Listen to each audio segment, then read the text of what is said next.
शिवराज सिंह जी रुलानिया, आजकल तो पढ़े लिखे लोग भी अंधविश्वास में जकड़े हुए हैं, उनको कुछ सिखाओ। अजीब, पढ़ने से बिल्कुल अनपढ़ भेड़े चराने वाले बहुत ही गजब की बातें कहते हैं कई, और इनके बिल्कुल काटते हैं कि ये तो बहुत गलत है। इन्हें कई परंपराओं के बिल्कुल सख्त विरोध में बोलते हैं ना, ये जो पढ़ने लिखने से बुद्धि जो मोटी है वो तो मोटी रहेगी, अल्प बुद्धि है वो पढ़ने से कोई बुद्धिमान थोड़ा ही बन जाता है।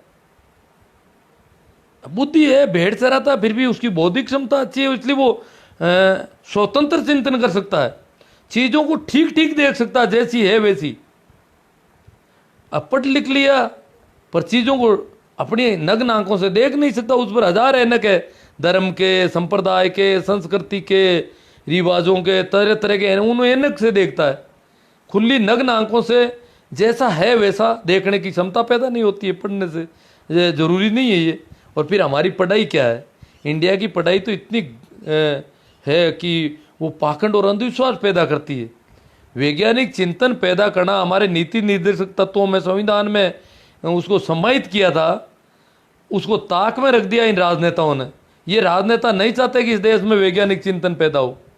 बहुत बुरे दौर से गुजर रहे हैं हम।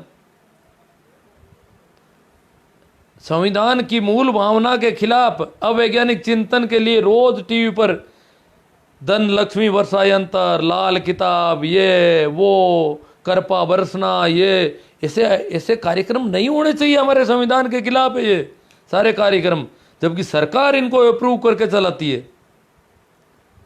स्कूल में सुबह सुबह एक नाटक शुरू हो जाता है हाथा जोड़ी का। ये क्या है, कैसे बच्चा विज्ञान पैदा होगा? बहुत बड़ी बातें हैं, काफ़ी बातें। तो पढ़े लिखे लोग तो उल्टे थोड़े बहुत ज़्यादा ही हैं, कम नहीं हो सकते भाई। रुलानिया जी, महेंद्र जी भोजी, श्याम सुंदर वैष्णव के नंबर है क्या आपके गांव वाले? हाँ, नंबर ले लूँगा, एक दो दिन में देखूँगा। आप वापस इनबॉक्स में कहीं याद दिला देना, ले लूँगा। अभी शाम का टाइम है, कल सुबह ले लूँगा। उनके भाई और के हैं दूसरों के, उनके नहीं है मेरे पास, दे दूँगा आपको।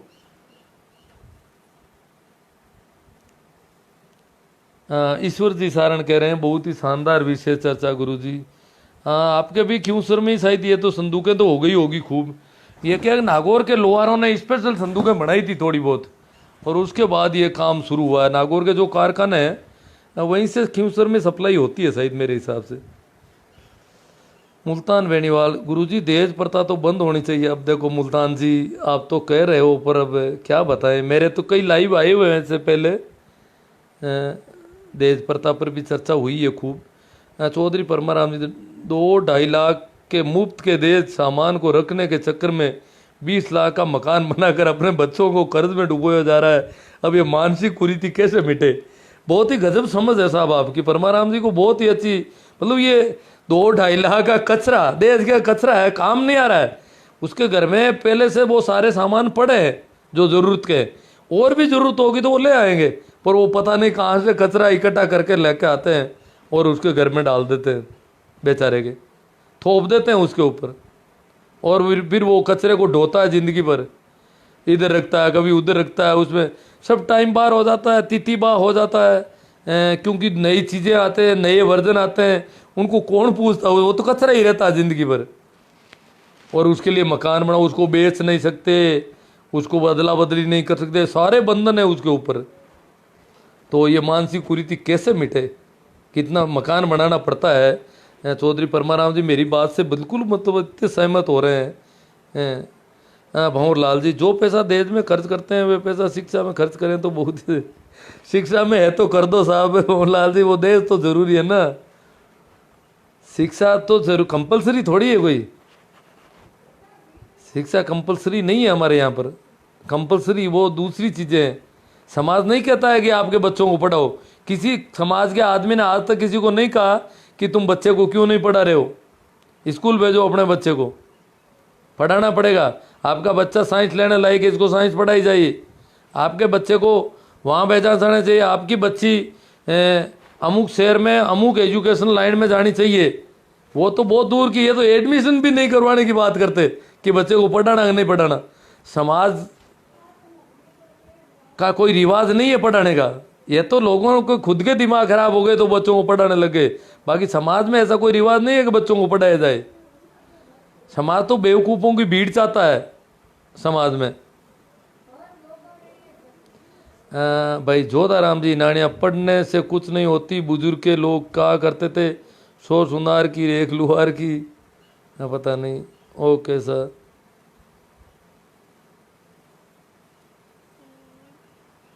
हाँ, जोधाराम जी ने बहुत बढ़िया बात है कि मनुष्य के दिमाग होना चाहिए सोचने, मतलब स्वतंत्र चिंतन हो।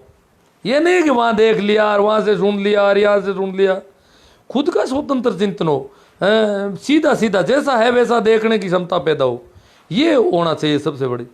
ईश्वर जी सारण, मेरे को एक बहुत बड़ा संदूक मिली है, रखने की समस्या हो रही है। ईश्वर जी अभी तो संदूक मिली है, पर अब पेरावणियों में और आएगी। कई संदूक हैं आपको, एक संदूक से काम नहीं चलेगा। और अगर धर्म भाई वगैरह बना रखे हैं ननियाल वाले, पता नहीं कितनी आएगी। अब देख लो, अब आपको ध्यान रखना पड़ेगा। रखने की समस्याएं बढ़ती जाएगी। ये रिवाज बहुत खराब हो गया है। बजरंग लाल जी, आखिर ये देश की कुप्रथा कैसे शुरू हुई, कहाँ से शुरू हुई? ये तो शुरू तो क्या है कि छोटे मोटे बर्तन भांडे, ये कहाँ था जी? मेरे देखे बर्तन था, मिट्टी के बर्तन देते थे देश में। ये पीतल ये नहीं थे, कांसे वगैरह कुछ नहीं थे। हमारे गांव में मैंने एक बुजुर्ग डोकरी थी, उसका मिट्टी का शादी का बर्तन उस जमाने तक जिंदा था। हाँ, मेरी माँ की शादी हुई या उनके साथ वाली औरतों की शादी हुई, उनको पीतल के बर्तन दिए थे। वो पहले पहले ही थे, पीतल और तांबे के शुरू हुए थे उन दिनों। उससे पहले की जो तो पीढ़ी थी, जो 10 साल पहले की पीढ़ी थी, उनको कभी पीतल वितल का कोई बर्तन नहीं मिला था।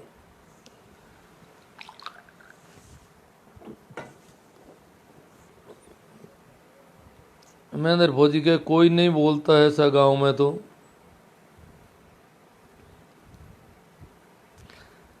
भोमराज जी गोदारा बाड़मेर से कहते हैं, छुआछूत के विषय पर लाइव सेशन करने की कृपा करें सर। नहीं, छुआछूत तो क्या है कि वैसे देखा जाए तो जाति के आधार पर छुआछूत होती है, वो तो गलत है। बाकी तो किसी को छूना ठीक नहीं है। और अब तो कोरोना में आप देख ही रहे हो, छूना अच्छी बात। छू तो उससे पहले हाथ वगैरह पूरे बिल्कुल साबुन से साफ होने चाहिए दोनों तरफ से, अन्यथा छूना कोई अच्छी बात नहीं है। और वो जाति आधारित छुआछूत है, वो तो बहुत गंदी परंपरा है। उस पर देख करे क्या करेंगे। किए है, मेरे लाइव में आई है, चर्चाएं तो हुई है उन पे। और ये गर्म हो गया मेरा, इसको ठंडा कर रहा हूँ मैं, पानी लगाना पड़ेगा। ये ठंडा गर्म हो गया फ़ोन, ये काफ़ी टाइम हो गया ना, इसको ठंडा करना पड़ेगा मुझे। ओवर हीटेड बोल रहा है। हाँ, तो शिक्षित और जागृत में रात दिन का अंतर होता है। महेंद्र जी पूनर कह रहे ना, ये बात है। अब है मीकू मारवाड़ी जी बोल रहे हैं, आजकल के पैसे वाले अमीर आदमी अपने आप को बड़ा दिखाने के लिए ज़्यादा दहेज की मांग करते हैं। हाँ, मांग वाला भी तो बहुत कम है, पर हो सकता है कहीं। और फिर दहेज का सामान प्रतिभोज वाले दिन गांव वालों को दिखाते हैं कि हमको बहुत दहेज मिला है। हाँ, ये आजकल क्यों, काफ़ी वर्षों से है वैसे तो। हाँ, भंवरा राम जी पूनिया बोल रहे हैं, पता नहीं सौभाग्य की दुर्भाग्य कि आज के हिंदुस्तान में किसी भी मंदिर निर्माण के लिए चंदे की बात करो तो करोड़ों रुपए खर्च कर दिए जाते हैं, जबकि उसी पैसे का उपयोग कोई इंस्टीट्यूट या खेल कूद के लिए, संस्थान के लिए लगाए तो कितना बेहतर हो। लेकिन मानसिकता वहीं की नहीं निकल पा रही है। दुर्भाग्य है, सौभाग्य तो कैसे होगा? सौभाग्य तो अभी इस देश का पता नहीं कब शुरू होगा। अभी तो दुर्भाग्य में के गहरे गड्ढों में डाला जा रहा है। ये राजनेता लोग ये क्या कर रहे हैं सारे, बहुत गंदे लोगों के हाथों में देश है।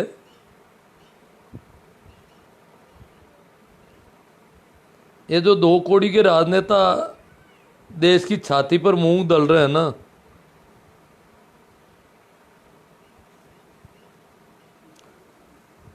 सत्तर साल की आज़ादी और इतना अच्छा संविधान, हमारा जो कॉन्स्टिट्यूशन है, दुनिया का बेहतरतम कॉन्स्टिट्यूशन है, मूल अधिकार, इतने ऐसे अच्छे फंडामेंटल राइट, फिर नीति निर्देशक तत्व है, परंतु देश लगता था कि यही संविधान के आधार पर, संविधान की शपथ खाते हैं ये सारे, वो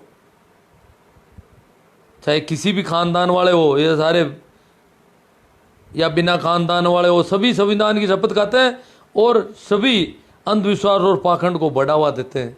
सारे राजनेताओं की नीयत यहाँ के आदमी को ठीक करने की नहीं है, वैज्ञानिक चिंतन पैदा करने की कहीं कोई नीयत नहीं है। महेंद्र पुनर कहते हैं बेटी को बाप की जायदाद में ही हिस्सा मिलना चाहिए। भाई महेंद्र जी, ये थोड़ी दिक्कत आ रही है आपकी बात की, मिलना चाहिए, हक है। अगर बाप के पास बहुत अच्छी जायदाद है और बेटी को कहीं भेज दिया और उसको दिया नहीं जा रहा तो ठीक नहीं है, परंतु जिन लोगों के पास खेती जैसी चीज़ें हैं, और भारतीय खेती पहले भी छोटी जोत की समस्या की शिकार है। अगर बेटियों की और छोटी जोत करेंगे, और बेटी का ससुराल कहाँ है, खेती की ज़मीन इधर उधर जा नहीं सकती, और छोटी छोटी जोत और वो सारा, तो खेती को पहले भी चकबंदी की दरकार है। और अगर अपन और बहनों वाला हिस्सा करेंगे तो छोटी जोत होगी, फिर उनका ससुराल दूर होगा। इसलिए जो अचल संपत्ति है उसमें से हिस्सा देना थोड़ा व्यावहारिक तौर पर ठीक नहीं बैठ रहा है। हाँ, उसकी जगह कुछ होना चाहिए, केस वगैरह ऐसा इतना मिलना चाहिए उसको बराबर जितना उसका हक होता है कायदे से। ये है, आपकी बात ठीक है। सरकार ने तो कानून बना रखे हैं और उसी की वजह से इनको थोड़ा मायरा वगैरह ठीक करना पड़ता, नहीं तो कौन करता जी। पहले तो ये कपड़े, भाभी जो होती है ना, वो कपड़े खोजती थी कि किस, ये रंडी आ गई, इसको कौन सा दूं, अंदर से देखते देखते आखिर में वो ला करके पटकती उसको। अब डर लगता है कि कहीं ज़मीन हक तर्क नहीं किया तो हालत ख़राब कर देंगे, इसलिए लाड गोड हो रहे हैं बहनों के काफ़ी। गुरुजी, दहेज प्रथा, मायरा, पैरावणी, मृत्युभोज की बातें काफ़ी समय से लोग सुन लेते हैं, कह देते हैं, लेकिन अपने पे कोई नहीं लेता। अगर 1 से 2 और 2 से 4 लोग अपने पे लेते हैं, नहीं, मृत्युभोज पे काफ़ी हो रहा है साहब रायचंद जी। लोगों ने खाना छोड़ दिया, बहुत जगह सोशल मीडिया पर रोज़ आ रहा है काफ़ी, खाना छोड़ रहे हैं। ये खाना छोड़ना ही हो सकता है, करना छोड़ना तो बड़ा मुश्किल मामला है। खाना छोड़ना भी बहुत बड़ी बात है वैसे देखा जाए तो। इतनी भीड़ के बीच में बिना खाए उठ जाना, लोग तो मुंह टिकाने की कोशिश करेंगे, फिर भी वहाँ से निकलना। तो ये जो इतने लोग कह रहे हैं कि हम नहीं खाएंगे आज से, तो ये काफ़ी बड़ी क्रांति हो सकती है मृत्युभोज के मामले में। तो आपके बाकी वालों में तो अभी कुछ नहीं हो रहा है। ठीक है मित्रों, धन्यवाद, आभार, आपने बहुत अच्छा सहयोग दिया इस विषय पर, और शायद करोगे आप, इसको शेयर भी करोगे बहुत ज़्यादा, और करना भी चाहिए, आपका दायित्व है। जब ये बात आपको पसंद आई है तो आप इसको आगे से आगे कितना कैसे बढ़ा सकें, इसका आप बहुत मेहनत करें, प्रयास करें। और मेरा YouTube चैनल जो आपको पता है इसी नाम से है, उसको सब्सक्राइब ज़रूर करें, क्योंकि सब्सक्राइब किए बिना उसका प्रसारण नहीं बढ़ रहा है। लोग सब्सक्राइब करते नहीं, पता नहीं क्या कंजूसी है। सब्सक्राइब करने में आपके किसी का भी कोई खर्चा नहीं लग रहा है कहीं पर भी। सब्सक्राइब करने पर इतना ही होगा कि आप जब भी YouTube खोलोगे तो इस प्रकार के वीडियो आपको आपके सामने आने शुरू होंगे, तो उसमें कोई दिक्कत नहीं है। वैसे आप आगे लेते रहना, पसंद आए तो उनमें कोई देखते रहना। तो सब्सक्राइब करना और लाइक करना, कमेंट करना यूट्यूब पर भी थोड़ा करें आप लोग, ताकि जो हम चाहते हैं उसको गति मिले।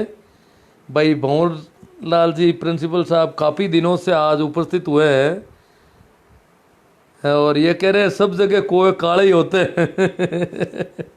भाई भंवर लाल जी ने पता नहीं थोड़ा सा सुना होगा लास्ट में कुछ, खैर जो भी है। भंवर लाल जी, ये तो सब जगह ही होते हैं सब, क्योंकि बोंटी बुद्धि के लोग तो सब जगह मिलेंगे ना। भंवर लाल जी कह रहे हैं, दूसरे भंवर लाल जी हैं, ये कह रहे हैं शादी समारोह में ज़्यादा कपड़े का ढेर लगा देते जाते हैं और अच्छा पैसा देते हैं, वो तो अच्छा रहते हैं। हाँ, कपड़े की जगह पैसे देते हैं ना। तो गुड नाइट हो गया महेंद्र जी की तरफ से, और ठीक है, अब कमेंट नहीं ले सकेंगे।